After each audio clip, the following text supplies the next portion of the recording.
İsviçreli bir UFO temasçısı. Pleiades gezegeninden gelen ziyaretçilerle iletişim kurduğunu iddia eden Mayer, tek kolunu Türkiye'de geçirdiği bir kazada kaybetmiş. Mayer'in bazı iddialarına önceki bölümlerimizde değinmiştik. Bir UFO ile zamanda yolculuk yaparak bir dinozor fotoğrafı çektiği iddiasını, dünya dışına bir uzay kıyafetiyle çıktığını ve uzaylı ziyaretçileriyle fotoğraf çekildiği iddiasının perde arkasındaki gerçekleri sağ üstteki kartlardan izleyebilirsiniz. Mayer, düzenlediği sahte fotoğraflarla ün yaptı. Tabii ilk başta birçok insanı kendine inandırmayı başardı. Hatta peygamberliğini falan ilan etti. O derece inandırdı kendisini yani. Bu videomuzda kanalımızda Mayer'in daha önce görmediğiniz sahteciliklerine yer vereceğiz.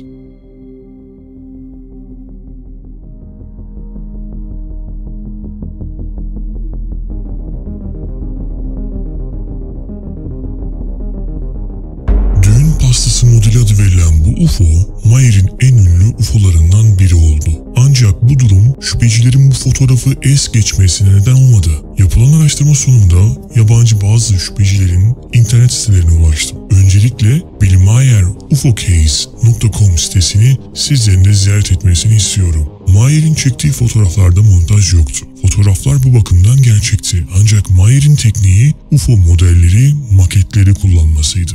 Bu ünlü fotoğraftaki UFO da bir maketti. Mayer'in bu maketi garajında hazırladığını karısı Calliope itiraf etti. Gelin şimdi bu UFO'yu biraz yakından inceleyelim. UFO maketinin alt tarafı bir bidon kapağından oluşuyordu. Zaten bidon kapaklarındaki çıkıntıyı UFO'da da görüyorsunuz.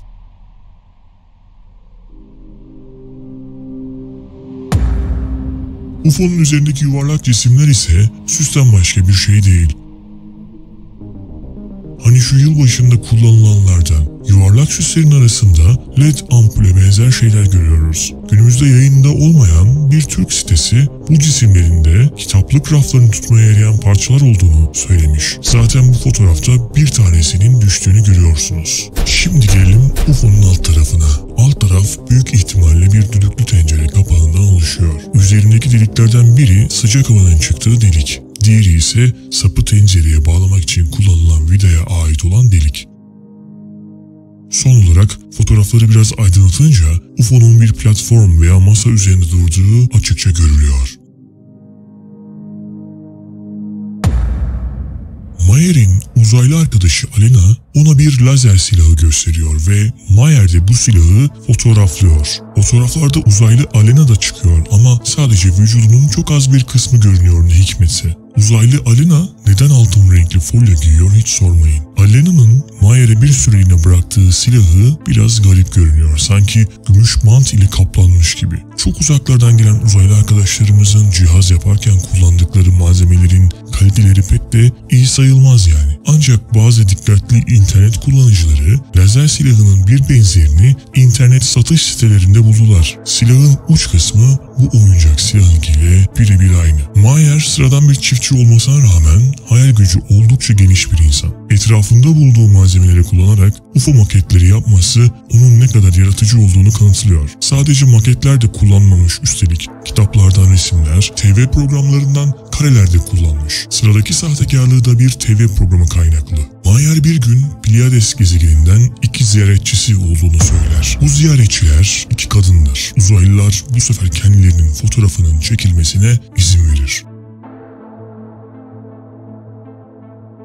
1983 tarihli bir kitapta şunlar yazar. Bu fotoğraf başkaları tarafından Semyasen'in bir fotoğrafı olarak bildirildi. Aslında Pleiadesli kozmonot Semyasen'in bir fotoğrafı yok. Bu fotoğraf 1964'te Hindistan'da Mayer ile ilk temas eden ve 11 yıl sonra gerçekleşecek Pleiad temaslarına hazırlanmasına yardımcı olan Dal evreninden bir kozmonot olan Asket'in bir fotoğrafı. Fotoğrafta gördüğümüz Pleiadesli kadın Asket, sağındaki ise arkadaşı Nera.